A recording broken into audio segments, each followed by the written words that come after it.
Protocolo clínico e diretrizes terapêuticas da acromegalia. Parte 2. 4. Critérios de inclusão. Devem ser incluídos neste protocolo todos os pacientes com diagnóstico de acromegalia confirmado por manifestações clínicas e comprovação laboratorial de excesso hormonal, elevação de IGF-1 e de GH.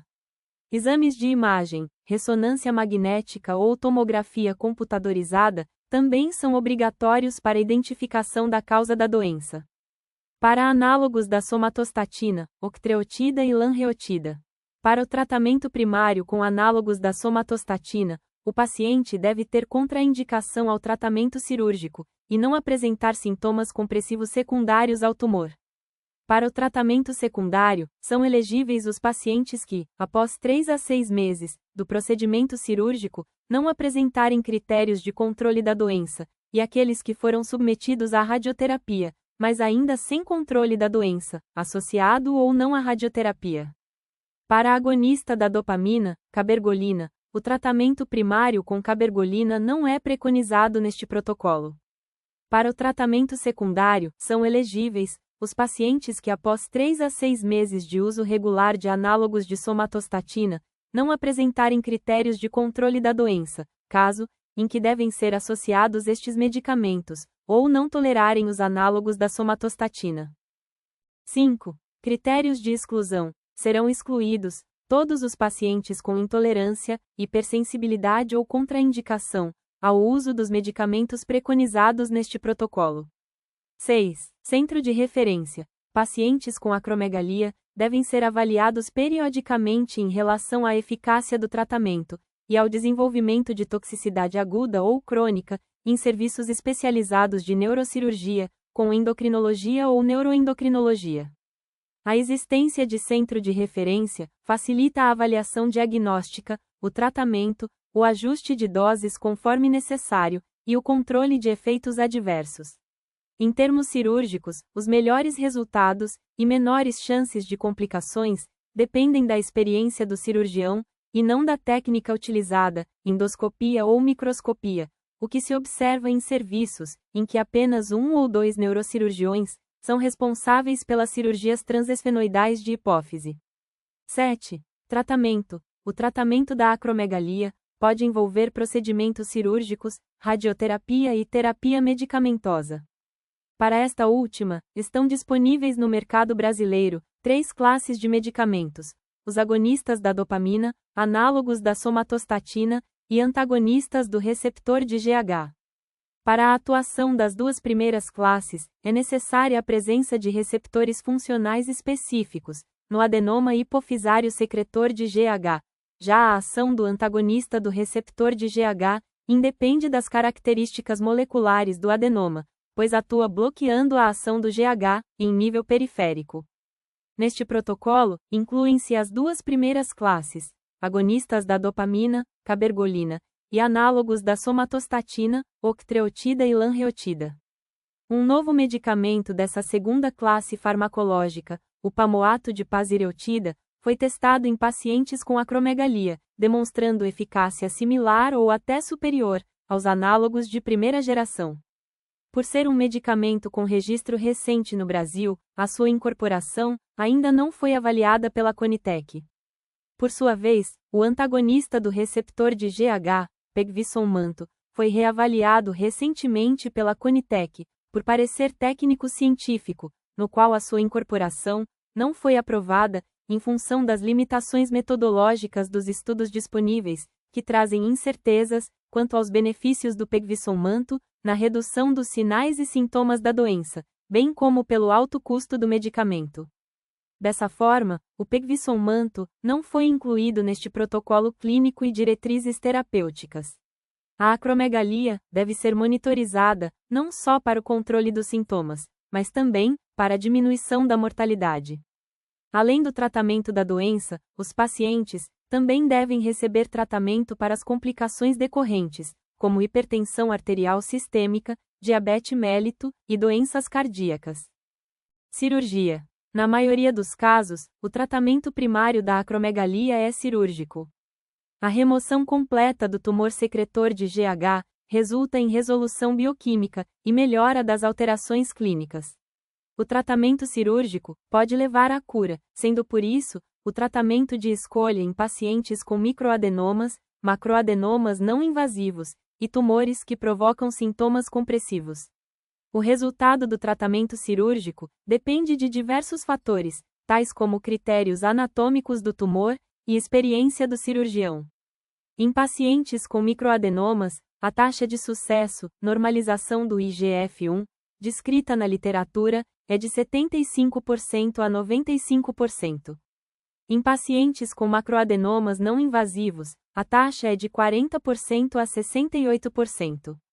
3 estudos retrospectivos com 31, 28 e 58 pacientes, realizados no Brasil, mostraram taxas de remissão bioquímica, dosagem de IGF-1, dentro dos níveis normais para sexo e idade, e nadir de GH, após sobrecarga de glicose abaixo de 1 nanograma, ml, de 16%, 35,5% e 70,7%, respectivamente.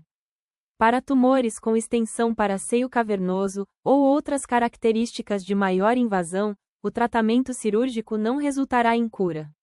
Apesar da baixa probabilidade de cura, os pacientes podem se beneficiar do tratamento cirúrgico, pela melhor resposta a outras terapias posteriores.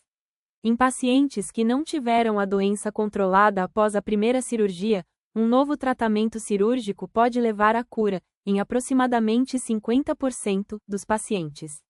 As principais complicações relacionadas ao tratamento cirúrgico são fístula licórica, infecções, meningite e sinusite, hipopituitarismo e diabetes insípido. A taxa de mortalidade da cirurgia transesfenoidal, quando realizada por neurocirurgiões, com experiência no procedimento, é inferior a 1%. O tratamento pré-operatório com análogos da somatostatina não é preconizado neste protocolo, conforme justificado adiante. Radioterapia. A radioterapia pode ser considerada terapia de segunda, em pacientes que não atingiram controle da doença, após o tratamento cirúrgico, ou terceira linha, naqueles que não tiveram controle, após tratamento cirúrgico e medicamentoso. A seleção dos pacientes, para o tratamento radioterápico, deve ser feita em bases individuais, mas estará geralmente indicada, em pacientes com contraindicação cirúrgica, ou com lesões de localização irressecável, e resistentes ao tratamento medicamentoso. Deve ser dividida em 2 modalidades de tratamento: radioterapia convencional fracionada, e radiocirurgia estereotáxica, essa ainda podendo ser dividida em diferentes modalidades. O método com maior experiência terapêutica é radioterapia convencional. A radioterapia convencional é administrada por um acelerador linear, com 4 a 8 MeV, com uma dose total de 40 a 45 Gray, fracionada em pelo menos 20 sessões. Um campo rotacional único, 2 campos opostos, ou uma técnica de 3 campos, é geralmente usada, focando feixes únicos de radiação de alta energia, em uma pequena área da área de tratamento. De maneira geral, o controle da doença com radioterapia convencional, definido pela normalização de GH e IGF-1, ocorre em 50 a 60% dos pacientes, em 5 a 10 anos, e em 65 a 87% dos pacientes, em 15 anos, demonstrando a dependência do tempo, para o efeito completo da radiação. Já o controle do crescimento do tumor, ocorre em 90 a 100% dos casos, logo após o tratamento. Além do tempo para o efeito, de 5 a 15 anos, até benefício máximo, o alto risco de efeitos adversos em longo prazo, também é um problema desta técnica: hipopituitarismo em 30 a 80% dos pacientes, neuropatia óptica em 0 a 5%, neoplasia secundária em até 2%, doença cerebrovascular em 4% dos pacientes após 5 anos, e em até 21%, depois de 20 anos. Esses eventos indesejados são atribuídos à radiação de tecidos circundantes saudáveis. As técnicas estereotáxicas foram desenvolvidas a partir de 1950, e incluem a radiocirurgia estereotáxica e a radioterapia fracionada estereotáxica. Essas técnicas fornecem uma alta dose de radiação para um alvo definido, com uma dose acentuada na margem do tumor, limitando assim a irradiação e o dano às estruturas do cérebro adjacentes. A taxa de cura bioquímica com estas técnicas é de 40 a 60% dos pacientes aos 5 anos. De forma semelhante à radioterapia convencional, o tamanho do tumor diminui, ou se mantém estável em 93 a 100% dos pacientes com 5 a 10 anos de segmento. A taxa de hipopituitarismo é de 10 a 50% após 5 anos e o risco de outras complicações induzidas por radiação é baixa, 0 a 5% para novos déficits visuais, dano dos nervos cranianos ou radionecrose cerebral, e 0 a 1% para tumores cerebrais secundários. A comparação das duas modalidades de radioterapia foi alvo de uma meta-análise, com inclusão de 30 estudos e 2.464 pacientes. As taxas de controle, definido pela normalização de GH e IGF-1, com os dois tipos de radioterapia, foi comparável, 52% para radiocirurgia, versus 36% para radioterapia convencional. O uso de radiocirurgia foi associado com menores taxas de hipopituitarismo, com nível de significância marginal, 32 versus 51%. Apesar de interessantes, estes dados devem ser vistos com cautela, pelas limitações dos estudos incluídos nessa meta-análise. As principais complicações da radioterapia são hipopituitarismo, defeitos visuais, tumores secundários, eventos cerebrovasculares e, possivelmente, alterações neurocognitivas em longo prazo. Chegamos ao final deste vídeo. Obrigada e até a próxima!